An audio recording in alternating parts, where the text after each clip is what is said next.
Good evening, Puzzle Box families and Kaleidoscope Intervention families.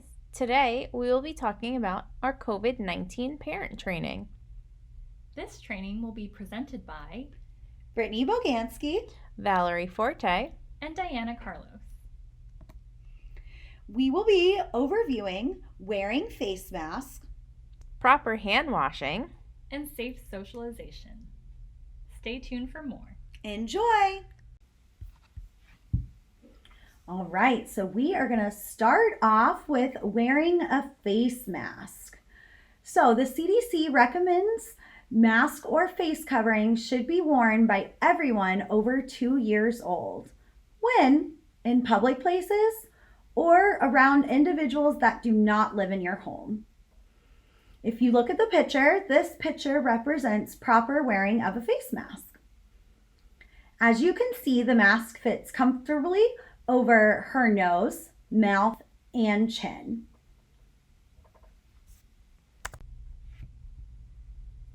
We are going to start with talking about wearing a face mask. How can we help our children learn to wear a face mask? Well, we can use a process called shaping. This process is where we reinforce small approximations or steps to a final goal.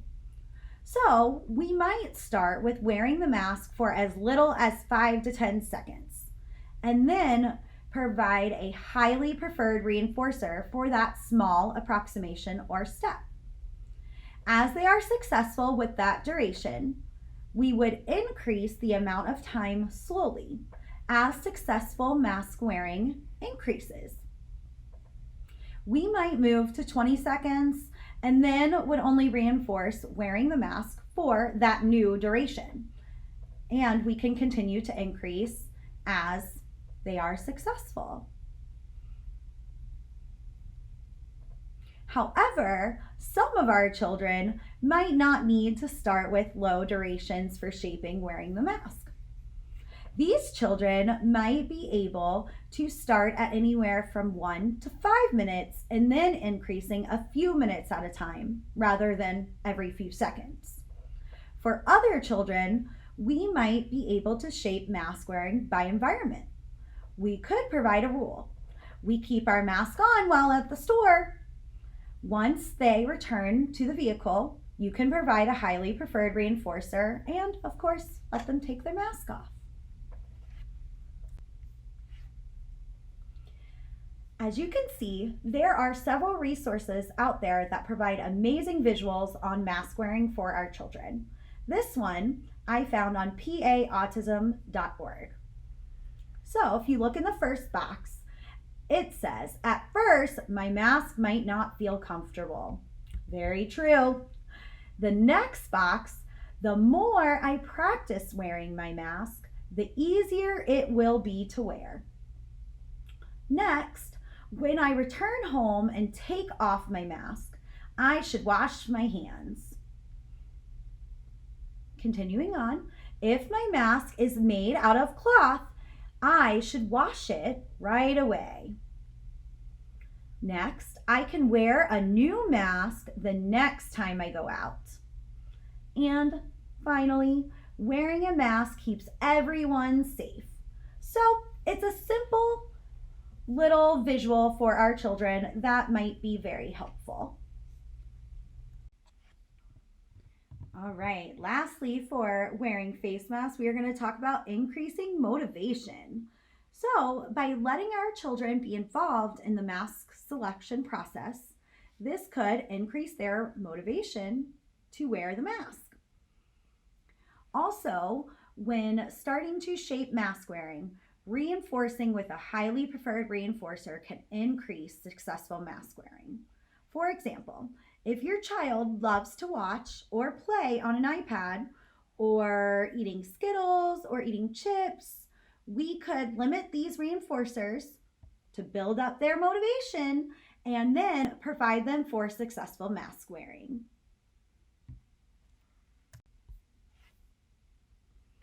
All right, it is time for our first ASR. Question number 1. Shaping is A, providing a reinforcer for any appropriate behavior. B, the process where we reinforce small approximations or steps to a final goal. Or C, the process of motivation.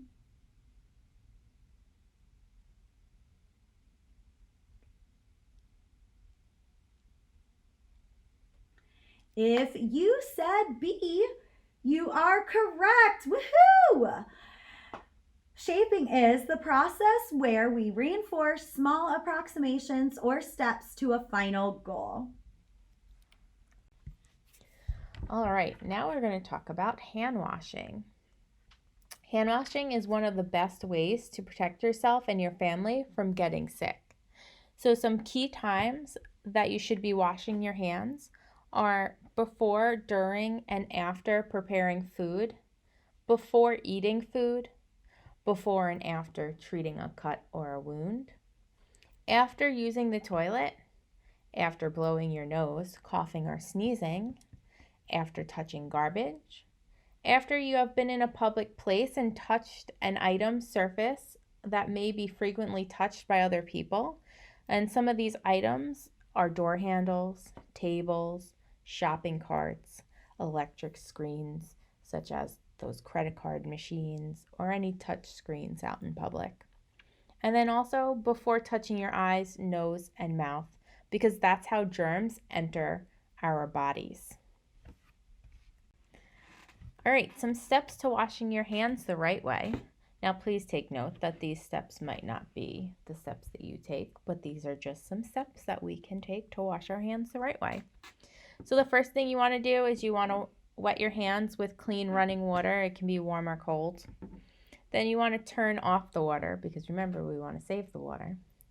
Then we want to apply soap. So when we do this, we want to lather the inside of your hands by rubbing them together. And then you also want to lather the back of your hands with that soap too. And then don't forget in between your fingers and under your nails. Then we want to scrub your hands for at least 20 seconds. So if you need a time reminder, it's always good to hum the happy birthday song from beginning to end twice. Once that's complete, then you can rinse your hands under that clean running water. Turn off the water and dry your hands using a clean towel or air dry them. All right, using hand sanitizers. Sometimes hand sanitizers do not get rid of all the germs and may not be as effective if your hands are visibly dirty. It is important that when you are using hand sanitizer, it is at least 60% alcohol. If it's not, it may not be effective.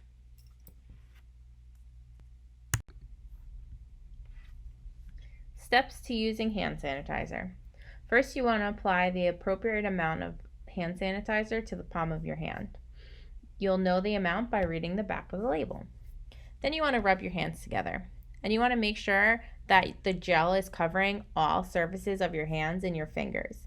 And then you want to make sure that it is dry. This should take about 20 seconds.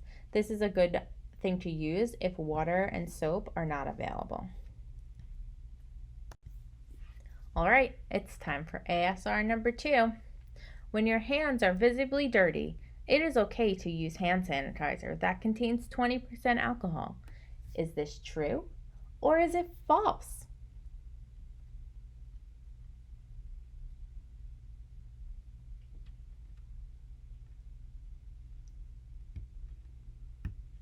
All right, if you said false, then that is correct. Remember, if your hands are visibly dirty, you want to make sure you're using soap and water to clean them. Also, if you are using hand sanitizer, you want to make sure it's at least 60% of alcohol. All right, now that we talked about hand washing and hand sanitizer, let's talk about least to most prompting. This is a type of prompting that you can use when teaching your child how to wash their hands correctly. So least to most prompts are prompts that are sequenced together to assist someone learn a new skill. So if you orient to the right picture of prompt hierarchy, there are several different prompts. We have starting at the bottom, that's your less independent, more intrusive prompt. And as you go up the picture, that's when they become more independent and less intrusive. So we're going to talk about some of these prompts. So an example of a visual prompt could be a hand washing schedule, and this schedule can have pictures or it can be a written schedule. If you orient to the bottom, you can see 2 examples of this. Next, we have verbal prompts. So this is telling the student the steps to do next. This is you verbally telling them, okay, turn on the water. Next, let's rub our hands together. Another type of prompt is a gestural prompt. So this prompt is just pointing to the part of the chain that they need to do next. So if they need to turn off the water, you're pointing to the faucet handle to turn off the water. Next, we have a model prompt. So this is a prompt where you're going to actually show them how to do something. You're not going to do it for them, but you're going to model it by showing them what is expected. Then we have a partial physical prompt. So this is a prompt that could either be, tapping the elbow to put their hands underwater, or, moving a tap on the shoulder to move their hand towards the soap, things like that. And finally, we have our full physical prompt, which is our most intrusive prompt. So this is your hand over hand teaching the child how to wash their hands. So as you can see in the picture, she's holding the child's hand under the sink and she's rubbing them together. Oh, also, remember to reinforce at the end of the chain. And if you have any specific questions, please contact your child's BCBA. All right, it's time for question number 3. Hand over hand is an example of our gestural prompt. Is that true or is it false?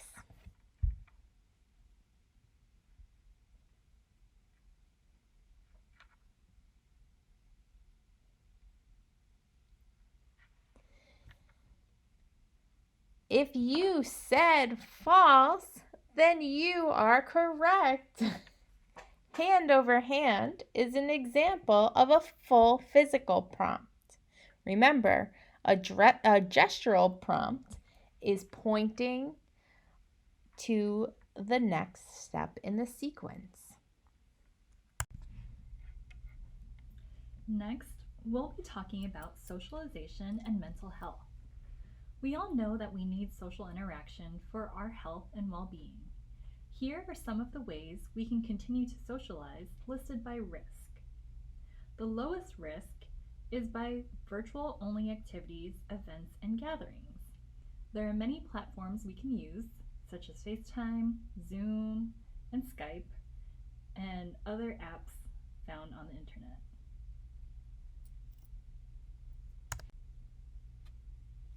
The next level of risk is when we have small outdoor and in-person gatherings in which individuals from different households remain spaced at least 6 feet apart, wear masks, and don't share objects, but they come from the same local area.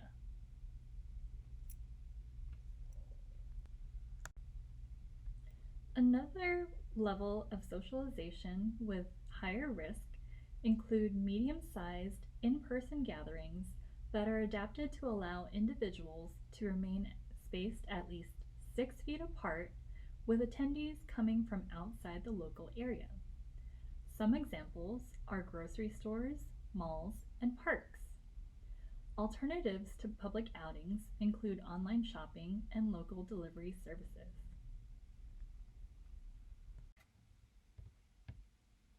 The highest level of risk-taking while socializing involves large in-person gatherings where it's difficult for individuals to remain spaced at least 6 feet apart and attendees travel from outside the local area. Examples of this include concerts and traveling through the airports. We all enjoy having a good time, but there are alternatives to avoiding these high-risk areas, such as drive-in movies, drive-in concerts, or commuting by private car.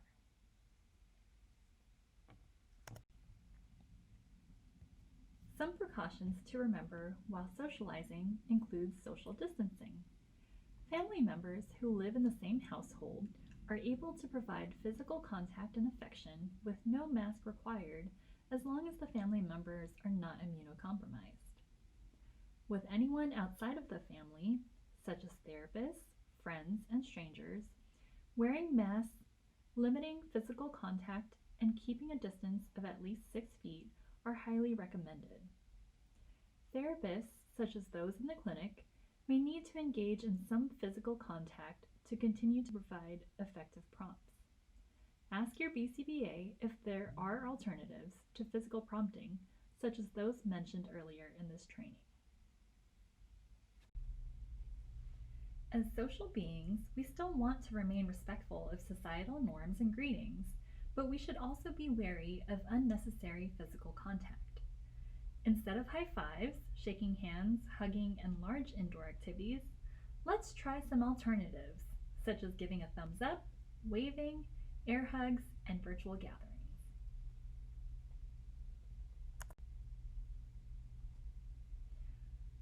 With a change in our environment, children's mental health matters too. There are some ways to support your child, such as talking with them about the COVID-19 outbreak. Answer questions and share facts in a way that your child can understand.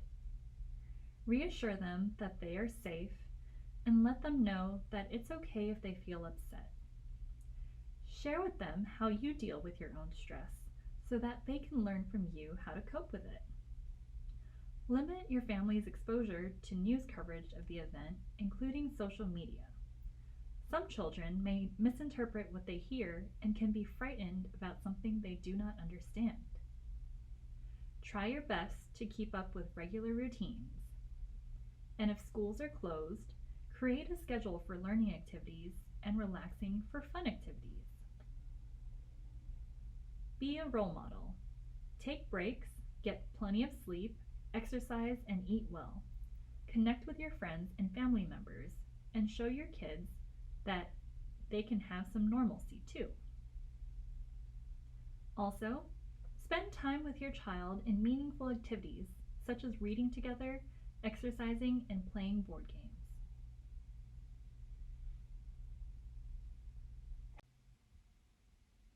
ASR number 4.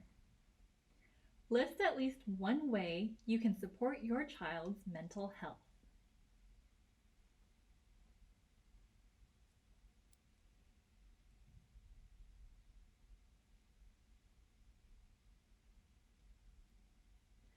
There are lots of ways you can support your child's mental health. Just think of the ways that you would take care of yourself. Try to keep up with regular routines. Take breaks, get plenty of sleep, exercise, and eat well. Try to stay connected with your friends and family members and engage in meaningful activities such as reading and playing board games with your family.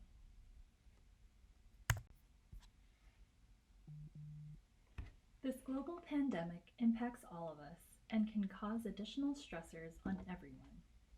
If you do not feel safe or know of someone who needs assistance, call or text one of the national hotlines listed above. Remember, you are not alone. For more information on precautionary measures, visit the Center for Disease Control's website at www.cdc.gov. You can also view the Brevard Public Schools guidelines for self-contained ESE classrooms by clicking on the link below. For items specific to your child, contact your local behavior analyst. We're all in this together.